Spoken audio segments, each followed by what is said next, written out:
Some say growing up psychic would be cool, like having a superpower. But they don't know what I went through. Being alone, having no friends, no one to talk to.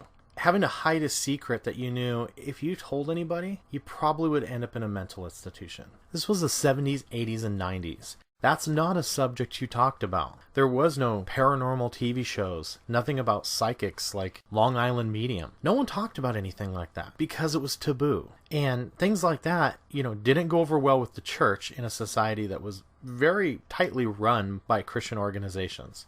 If you ever saw movies like Sixth Sense, you kind of know what I went through as a little kid. Seeing dead people, never being left alone. The only difference with that movie that is very, very wrong is he told people. And that's not what kids that have a psychic ability do. They are afraid of what they're seeing. They're afraid of being crazy. And they're afraid of pushing away family and friends that don't understand. Because they don't know what they're seeing, so how will their friends understand? How will their family understand? So they don't tell people like that kid. Seeing that movie, it made me just want to take that little kid's pumpkin head and bop him in the head. Because I was just tired of what that was showing. Because for a little kid, if they go and tell someone like that, they're going to end up in counseling, some type of therapy, on medication. Who knows? Maybe even something worse. Growing up a psychic child, you can have good things. You have an unbelievable ability to sense danger, to sense feelings, and with some people even be able to heal. But always with the good comes the bad. And sometimes the bad is really bad. Sometimes the bad is terrifying to where it can drive you in directions of your life that you don't want it to go. For me, there never was peace and quiet. Never a moment alone as far as back as I can remember to about age 4 or 5. Some of it's still hazy. Some things are still blocked out. And I think that's probably due to trauma and fear. Maybe I don't want to remember back that far. I'm afraid to open those doors. But what's really razor sharp in my mind is from age 5 on, when the terror began. I hated my room. I hated going to bed. Every single time it was bedtime, I fought tooth and nail not to go. Because I may have never totally been left alone during the day, but at night, I got no peace. I got no sleep. I would fight and fight and fight until I was drained of all my energy and in pure exhaustion, and then I'd finally fall asleep. If you're wondering what I'm alluding to, it's more terrifying than anything you can ever imagine. More terrifying than I could ever imagine, or ever wanted to imagine. Every night, like clockwork, I had people hanging outside my window, knocking on the glass, calling my name, asking for help. Now you might say, hey, it's just someone pulling a prank on you, knocking on your window, some punk little teenagers. Problem was, the window's on a second story and it's over 15 feet in the air. So very unlikely. And the difference was, these were not normal people. Their faces were marred, mangled, rotting and bruised, sometimes even covered in blood. I was seeing the dead. I was seeing spirits outside my window. Sometimes 3 or 4, but as many as 10 to 15. For a little child, that's terrifying. That is too much for a child's brain to be able to handle without virtually melting down. And what makes it even scarier is these things wanted in. They wanted to talk to me, and I wanted no part of this. I created a little example so you can kind of see what I heard growing up. Be forewarned, it is creepy, and to think that I really went through this is going to leave you chilled to the bone.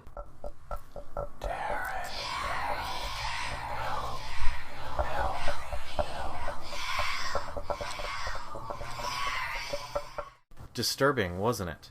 Every single time I listen to that, it still gives me flashbacks. It gives me chills right to the bone and reminds me of what I went through as a child. So I'm going to deviate a little from this story, and we'll go back to it in a little bit more detail in a few minutes. Here's a little backstory on me. I grew up in a very conservative Christian household. Very conservative. Kind of the leave it to beaver lifestyle. The father, who was a workaholic, so I barely saw him. He was gone before I got up, and I was in bed before he got home. And the overbearing mother, who always was watching what you did. I'm the youngest of 3 siblings. Closest sibling is about an 8-year age gap. Seeing things and talking to dead people was not something you tell a conservative family. Psychic ability would basically say I'm bat crap crazy and would have landed me in a rubber room with a straitjacket, never to see the light of day. It was a lonely childhood. Very few friends, if any. Nobody I could confide in. And I know I wasn't alone because I could walk into a room and I could feel someone else had the ability in that room with me. But I never could walk up to the person and talk about this subject. You didn't do that. And they may not want you to because they may not know they have the ability. I was plagued by voices from spirits wanting to talk, always asking for my help, whether I was out and doing something or sitting in a movie theater or driving in a car. It was mind-numbing. Many a night I woke to see someone in my room. Now you might say, oh, it's just, it's just a shadow. It's just in the corner. It's in your mind. Sometimes it was a shadow, but it wasn't in my mind because it was solid and in the shape of a person. And I was alone. No one else was in there. But many a time, it was a full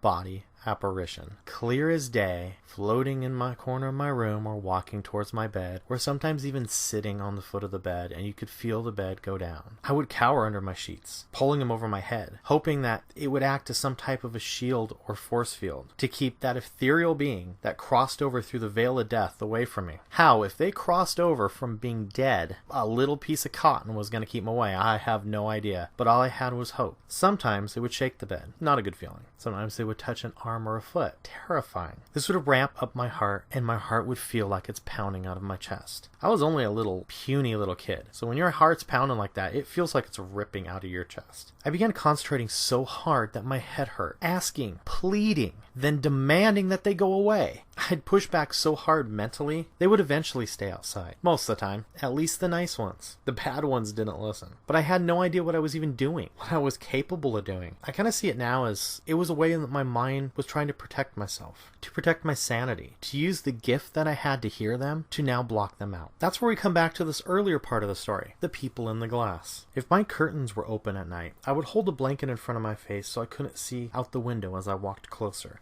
reaching for the cord to close it, fumbling with my hand to try to feel for the cord, daring not to try to look out that window, always fearing that one day something may grab my hand as I reach for the cord. As a child, I had no way to understand what I was seeing, or why my siblings or mother never even saw it, even though they were looking out the window as they closed it, trying to tell me, hey, it's all in your head. I saw them. I know it. The sometimes almost corpse-looking faces looking back at me, and looking at my family only a few inches away, as they looked outside but never saw them. But what's really scary is, the spirits knew the others couldn't see them, and they would look at me. This lack of ability to understand what I was seeing, coupled with a family that would not understand, no friends that I could confide in, and a church that would call me possessed if they knew. I was all alone. So very alone. So scared. Afraid to open my eyes. In later years, I was almost driven to suicide to conceal the secret because I didn't know how to deal with it. Came from a family that was so ingrained in the church that they were, to be polite, sometimes bigots. They didn't tolerate gays, blacks, many minorities, and definitely not psychics. I heard many a time while watching a TV show or something about psychics that these people were of the devil and evil, especially from my mother. I was forbidden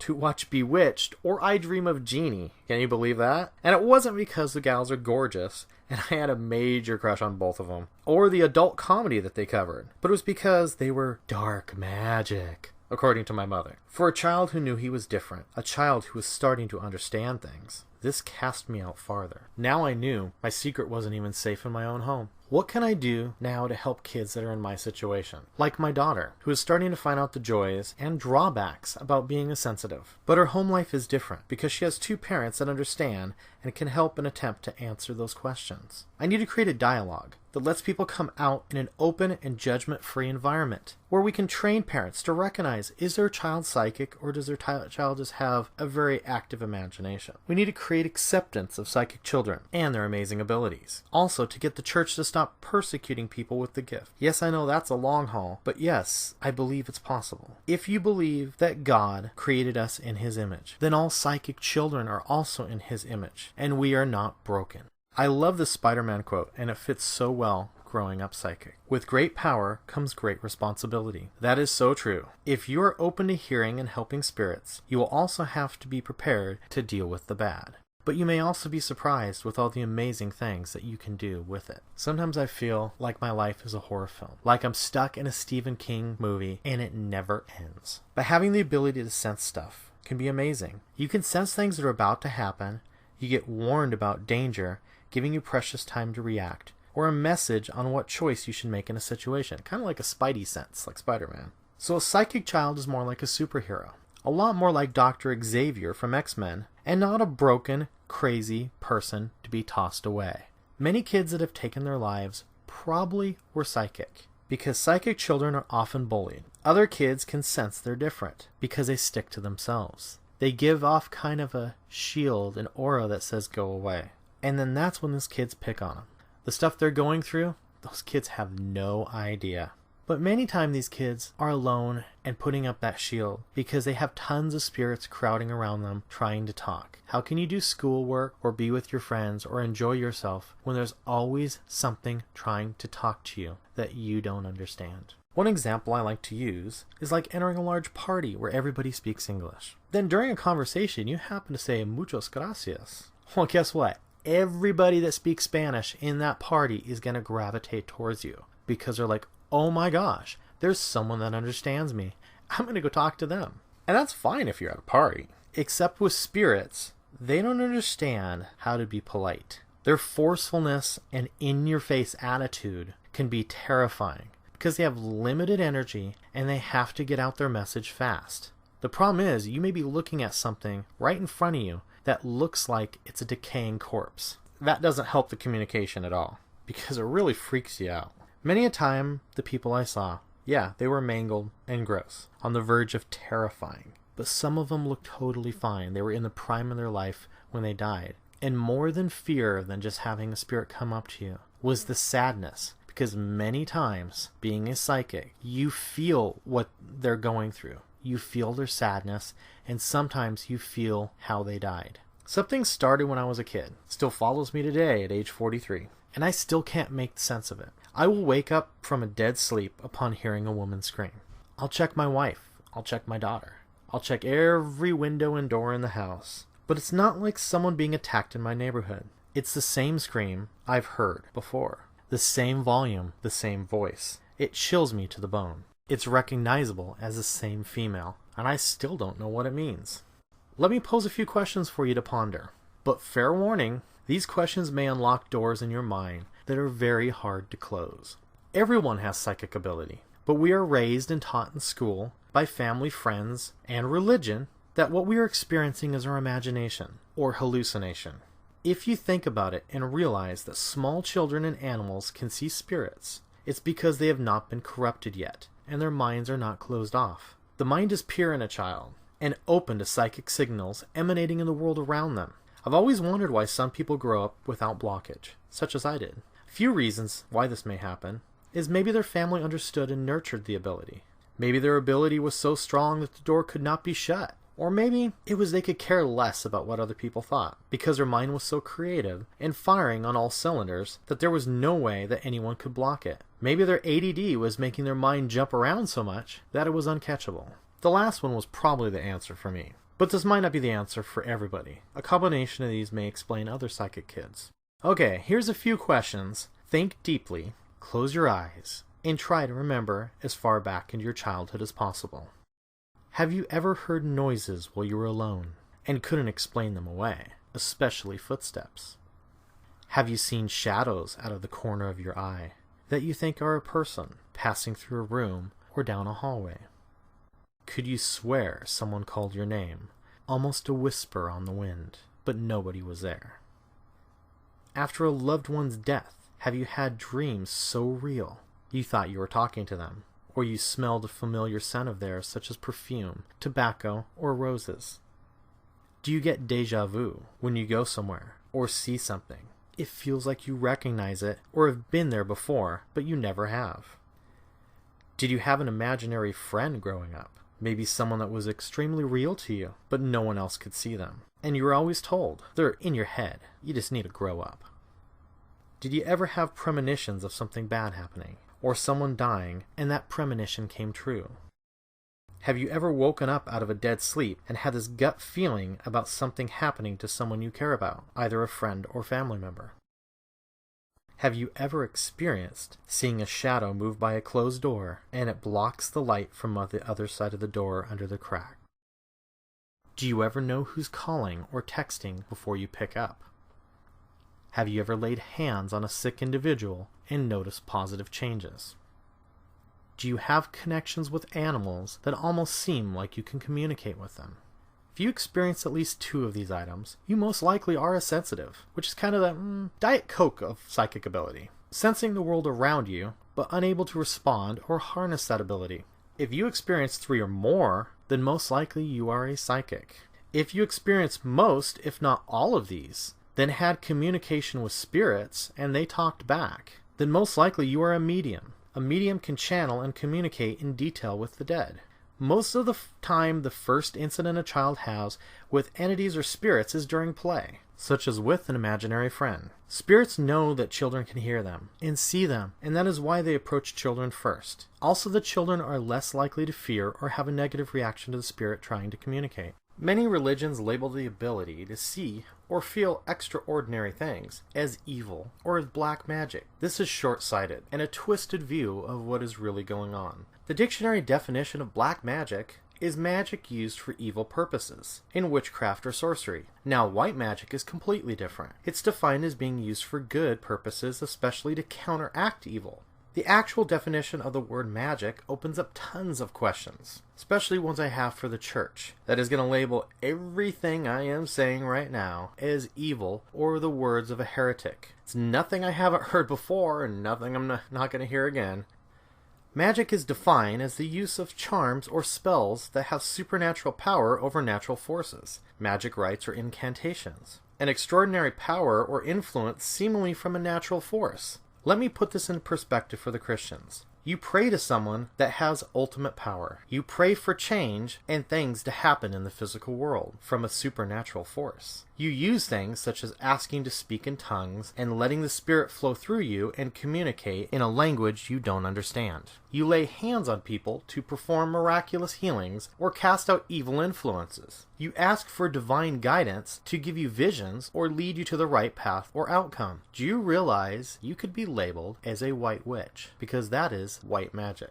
Just picture a prophet that received a special message from God to relay to the followers or the kings such as David and Saul. This is what the Bible has called an oracle, or a messenger. They try to skirt the idea that these people probably were actually psychic or mediums, since this was frowned on in the Christian religion, and they say that God would turn their back on them. But the definition of an oracle is someone who actually offers advice, or prophecy that comes from a divine source, such as God. According to the ancient Greek mythology, the oracle, or the most famous one, was known as the Oracle of Delphi. She was able to see into the past and the future and get divine messages from the gods. So if you listen to the naysayers, the ones that say heathen or wicked person, because of what gifts you have, then I say this back to you. You claim we are born in God's image, that we are pure as a child and born without sin. Then we are all born in God's image. Okay, then so am I. Then so is every child that grows up with psychic ability. So we are not broken as you think we are. There is nothing wrong with us. We are in His image, and maybe we are not so closed-minded and we can hear Him clearer than you can. Maybe we are a direct conduit to God, or whatever superior being you believe in. Maybe we are the prophets, the same as described in the Bible. Many psychics are Christians, Jews, and even Muslims. But we have to hide to protect us from being reviled and cast out by our peer groups.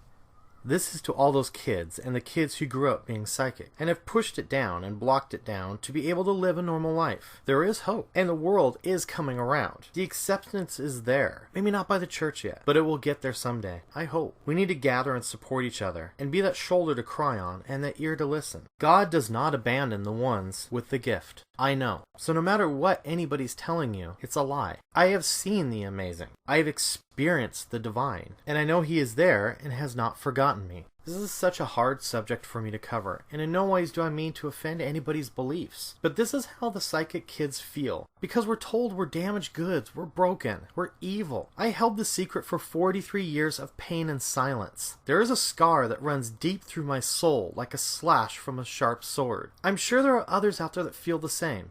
Did you know that there are many types of ability? Some can heal, some see divine messages, some communicate to our lost loved ones, and many can see danger before it happens. So from that, I don't see there anything that can be construed as negative or bad in any way. More helpful. We are here to make this world a better place. Maybe if the world let us come out of the shadows, the power for good would be stronger than anyone could imagine. Besides seeing the dead, I've had other soul-shaking experiences that have rocked my world. It was the summer after 8th grade. I was getting all nervous entering my first year of high school. I lived about 5 blocks from the local mall. A neighbor kid and myself decided to go to the movies and enjoy the last few days of summer before that terrible school grind started. Now, this was the 80s when you can actually walk around without being kidnapped. Not like today. And as we got closer to about 100 yards from the mall, we got near a bus station, and 3 kids started following us. The best description I could give of these bullies was kind of the kids from Christmas Story, just a bit more menacing. Kids kept stepping on the heels of our shoes, trying to egg us into a confrontation. I told my friend, just keep walking. Ignore them. They'll go away. Every psychic alarm I had was going off in my head. A true fight or flight sense was overtaking me. But I'm not a fighter.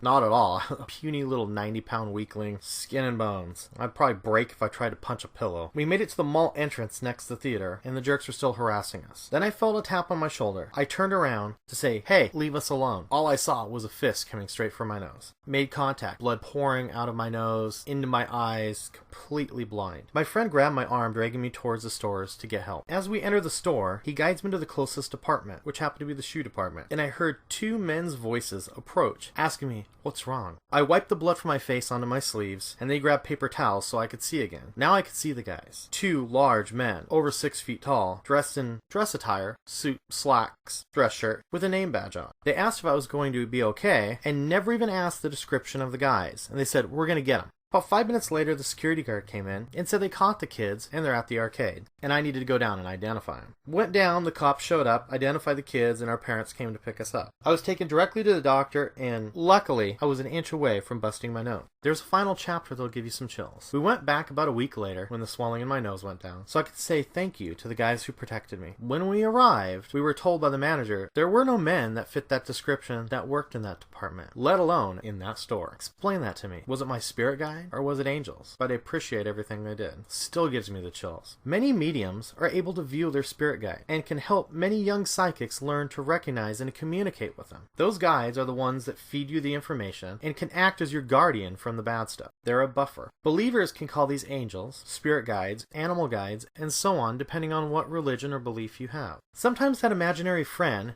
who is more than real to you may have been your spirit guide. Many spirit guides are believed to be able to take a form that will not be terrifying to you, something that will put you at ease. Do you sometimes feel like someone is watching you, but you don't have any fear? This is probably your spirit guide acting as a guardian, watching over you. I can tell you, even at 43 years old, I still don't know who my spirit guide is. I have closed that communication off so long ago in an attempt to protect my sanity and try to live what I thought was a normal childhood and adulthood. But this is something I'm going to work on by seeking help to break this block. The terrifying thing is, I don't know what's going to happen. Will I just gain my ability back at full strength? Will it be stronger than it ever has been? Or will all that stuff that wanted to talk to me before come flooding back? I'm sure that this draws my energy every day trying to keep that block up. One of the most fascinating things about having an ability, and if you grew up psychic and have someone you can trust to talk to about this, is finding out if you have a healing ability. Sit in a quiet room with that person. Have them hold out their arm straight. Then tell them to close their eyes and tell you when they feel your hand touching their arm. Slowly reach out your hand, start about 5 inches away, never getting close enough to touch their arm or the hair on their arm. A healer, or someone that at least has a massive charge of energy, will be able to transfer that through heat from their hands. For example, when I get emotionally charged, or I'm trying to concentrate and channel my energy through my hands, my palms get burning hot and turn red, flush with blood. I get my hands within about 2 inches, and you can feel the heat coming off my hands like a heater. Many times the skin of the other person will begin to tingle or go numb, then heat up like I applied a heating pad. The one thing about growing up psychic is there is a lot of stuff you can never explain. Things that have happened to you. Memories.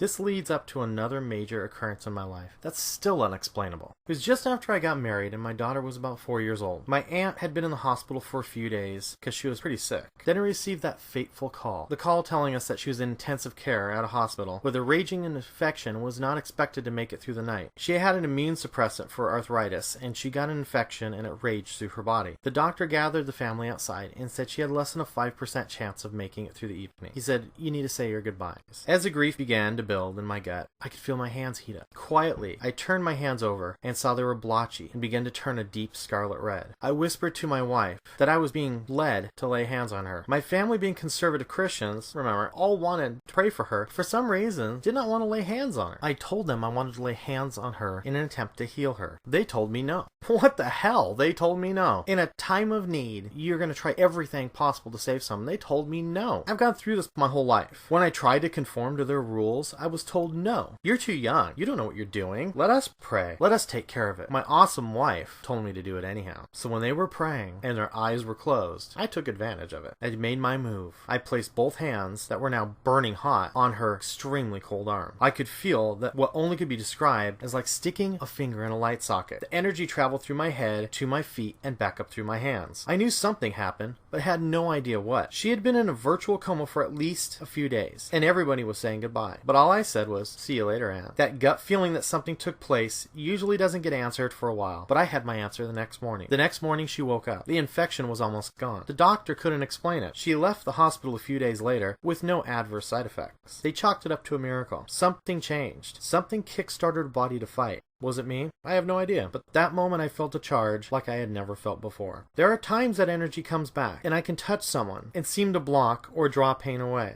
I wasn't going to let that veil of death fall over her. She had little kids, and if there's anything I could do about it, I would. If I had to sucker punch death in the gut to make him stop, I would have done it. That was over 14 years ago, and it still bothers me. I never mention it to anyone but my wife. And many years later, finally, to my older brother, since he's the only one that decided he would believe in my gift. He finally became convinced about what I could do. When I finally broke down and told him a few instances that pertained to him. Not knowing what it meant at the time, I pushed it away, but after telling him, he connected the dots. The first instance was when I was little. He was going on a mission trip to Jamaica, and I was so scared to death when he left. One night I woke up in a cold sweat. I was being told he was gonna die. He was in danger. My mom thought I was just having a nightmare. Of course, it's all in my head. I prayed, but then I began to focus my energy towards the thought of my oldest brother. When he got back a few weeks later, I never said anything, and we never spoke about it until a few years ago. What I found that was eerie was their plane was having trouble at that time, hitting a massive turbulence over the Bermuda Triangle. They all thought they were gonna die, and they all began to pray. I heard my brother's cry, and we connected. I was pretty shaken up. But it was something he said about just a quick quip that I said a few years ago, about having this strange vision of a soldier hiding in a cave. The last of his unit, everybody else dead, hiding in a cave in Afghanistan. He was being hunted by the Taliban, and he was crying out to God for someone to hear him. It was way too clear. I could almost make out his face. It was gut-wrenchingly real. Then he said he had read a book that came out just a few years after I had told him this. That gave me chills. It was the exact same thing I described years before. The book was Lone Survivor, about Navy SEAL Marcus Luttrell, the only survivor of his ill-fated mission.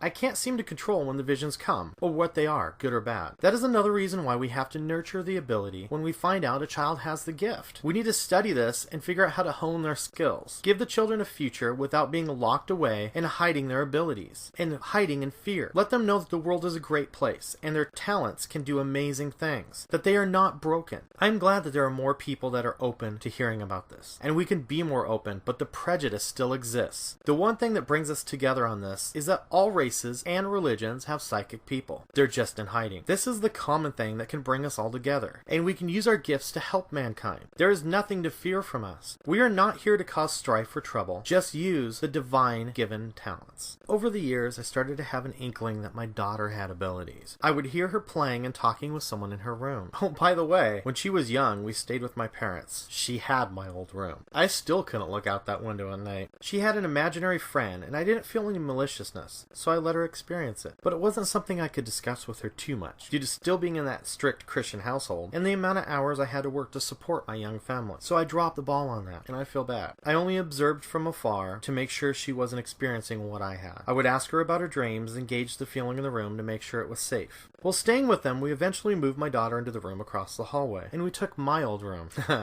Just like old times. I never thought that what happened was going to happen. It was the first and last time this ever happened. It's bothered me ever since. One night in the year 2000, I got home from work and was worn out. My wife put my daughter down and went to the bonus room to watch TV with my mom. I remember the year because they were watching John Edwards' Crossing Over, a show about psychics. Kinda surprising that my mother accepted him being a psychic, but I would have been labeled as evil. As you can hear, there's still a little bitterness about how I was raised. For gosh sake, I couldn't even watch Scooby-Doo because it had witches. Guess what I bought on DVD as soon as I was an adult? The whole series. So back to the terror. I decided to hit the sack since I needed to work in the morning. We had a futon with no frame and it was lying on the floor. Since the wife wasn't in bed, I took up the middle, laying on my back, arms out, legs spread, just completely relaxed. It wasn't long before I fell asleep. I entered a very deep sleep, then the wild ride began. A vivid image entered my mind. I was walking into a pitch black dark room. It almost looked like on a stage set for a play. The only thing that was visible was a large mahogany dresser with a mirror and 3 large and 2 small drawers, with a porcelain doll sitting on top. It was illuminated by an overhead angled spotlight. Nothing else was visible, not even the floor. The floor was jet black. I could walk around the dresser. Not a sound could be heard, not even from my footsteps. It seemed like a dream, but was almost too real. I could touch the dresser and the figurine and feel the glossy lacquer coat and the coldness of the porcelain of the doll. A voice shattered the silence. A voice I didn't recognize. There was a familiar but strangeness to the sound. It was this quiet, lilting voice that said, "Tell your mother I'm okay. Please tell her I'm okay. I'm your grandma." It wasn't the grandma I know. The light focused in tight on the porcelain doll, so that was all I was seeing, was the detail. It was almost like time had stopped. I saw it had a pink dress, green flowers, and she was dressed in a Victorian style, almost looked like French aristocracy,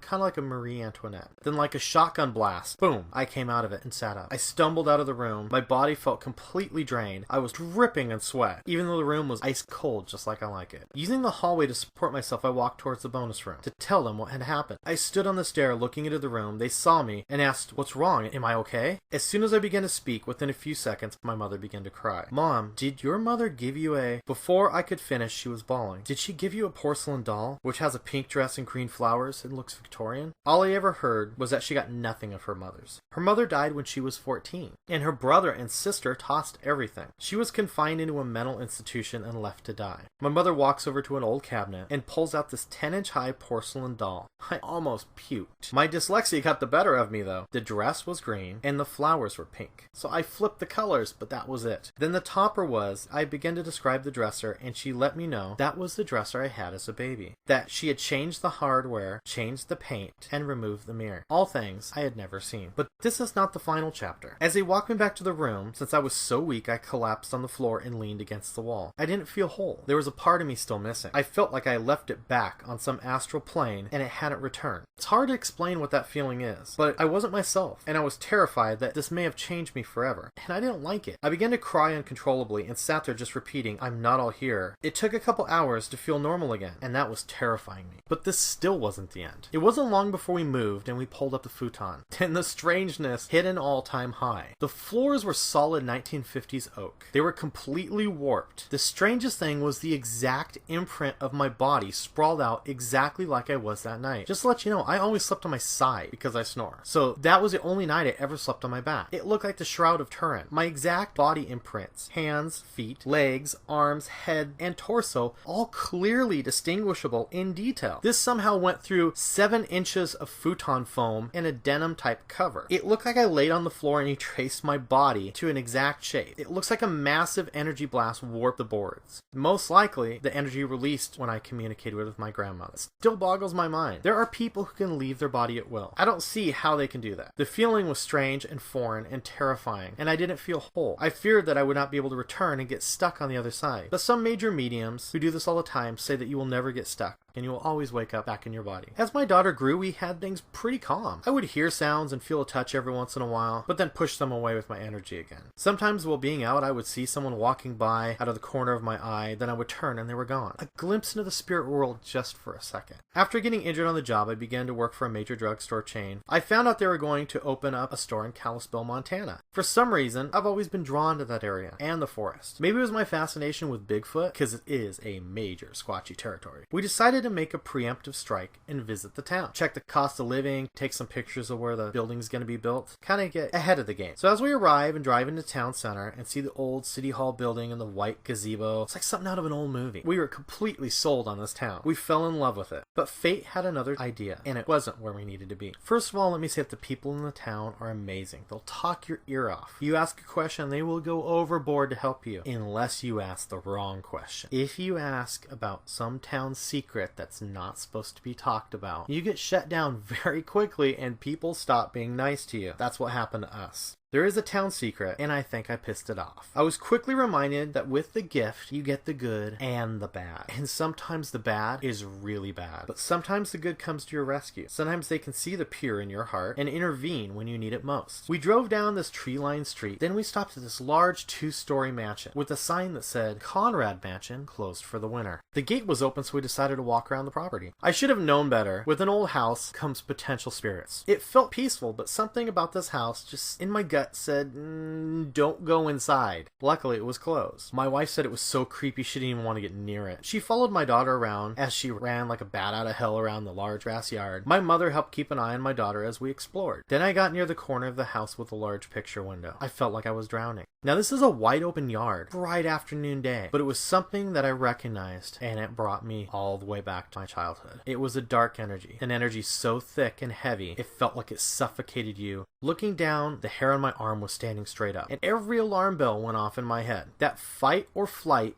feeling hit fast and hit hard. Now I needed to locate my family and get them out quick. I can deal with it on my own. I know I can. But I don't have enough energy to protect 3 other people. I rounded up my daughter, who had no clue what was happening. She was just enjoying herself. And I said in a panicked voice, we need to leave now. I asked my mother where my wife was. She hadn't seen her in a few minutes. As we started towards the exit, I saw her on the porch with her face glued to the front door, looking into the entryway. I called her name. I yelled her name. As I climbed the stairs, still no reaction, then I reached out and touched her shoulder. It was like a veil lifted off her eyes or a trance broken.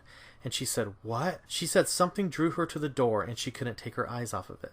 Same door, the same house, that she was too scared to even get close to. I told her that I felt we needed to leave right now. It's dangerous. Something here is really bad. We walked towards the broken gate at the edge of the property. I told everyone that they needed to be in front of me, because if something came up from behind, it had to go through me first. Not even a minute later, the pressure of 2 palms touched my shoulder blades, pushing me forward. I almost fell into my wife. The touch was cold as ice. I felt every fingertip of the large man's hands. It chilled me to the bone. I spun my head around, and you guessed it, nobody was there. Nowhere to hide. The closest place to hide would have been 50 feet away. I yelled, run! Something just pushed me! Everybody started to run towards the edge of the property and the sidewalk. It kept a steady pressure on my back, pushing me off the property. As soon as we hit the sidewalk, it stopped. I got my family in the car. I turned around and leaned forward past the gate, and the spirit pushed back. It was like a force field keeping me out on purpose. I grabbed my film camera and digital camera and walked towards the spirit. I focused my energy and commanded everything that could harm us to be locked in the house, and the other spirits to back away. I stepped forward and you could feel the spirit move, keeping about 5 feet distance from me. I stood my ground and closed my eyes. When I felt that feeling of being watched, I turned that direction and took a picture with both cameras. After a few pictures, we left, but for a few hours after, we felt like we were being followed. I didn't check my cameras until we got back home. When I got home, I looked at the digital images on the computer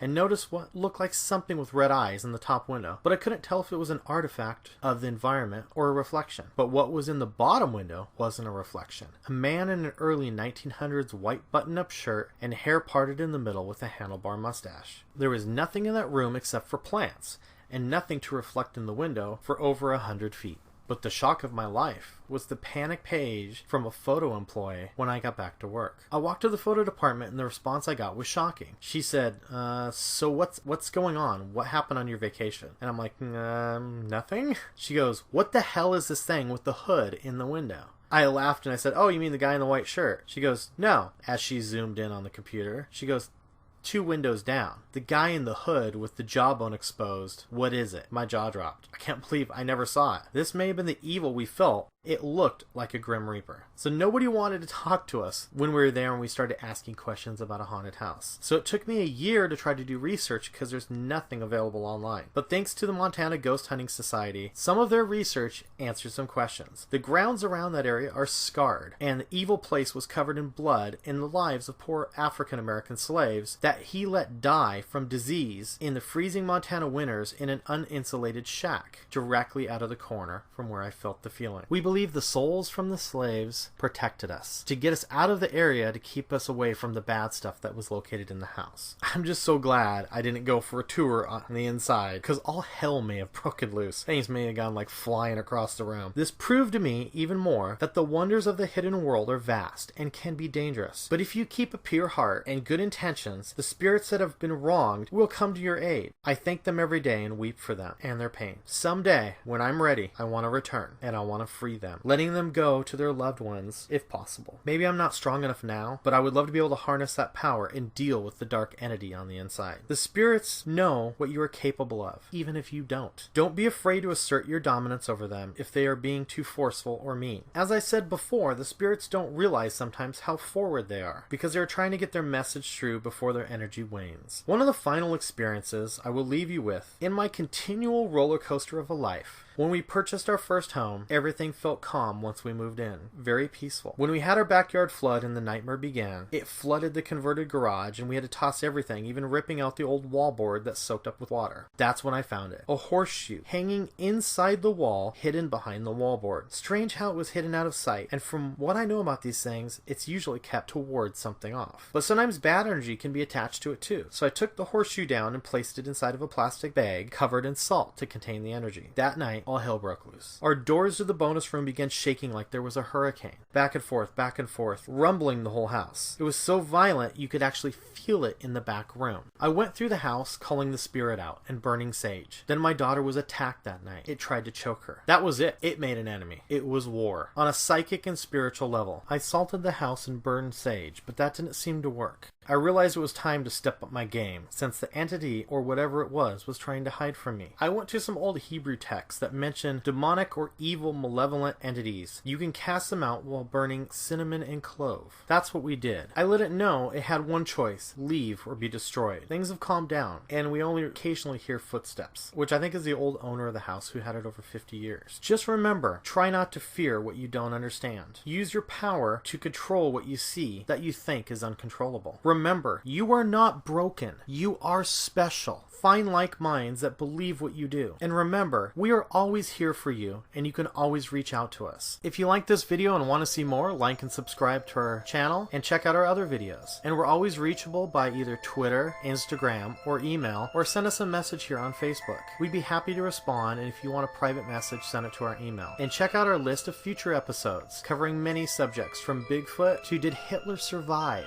and escape to South America. And until next time, just believe.